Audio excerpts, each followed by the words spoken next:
এখানে বলেছে যে কোনো ব্যক্তি অসুস্থ থাকা অবস্থায় ধর্মীয় অনুষ্ঠানে প্রসাদ বিতরণ করা যাবে কিনা, এবং অপরাধ হয় কি যারা প্রসাদ গ্রহণ করে তাদের কি স্নান করে গৃহে প্রবেশ করতে হয়? অসহ্যের মধ্যে কোন অসহ্য? যে প্রশ্ন করছেন অসহ্য বাৎসরিক অসহ্য না, ওই জাতক অসুস মরণ ঔষধে 11 দিন না 15 দিন, এইটা কোনটা?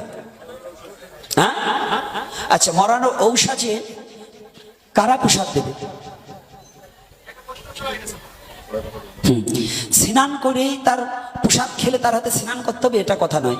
তবে একটা দেশাচার, একটা লোকাচার, একটা বেদাচার, নাকি এক একটা দেশের একটা আচার আছে। সেই আচারটা কেমন? 10 মিলে করি কাজ হারিয়ে জিতি নাহিলাজ।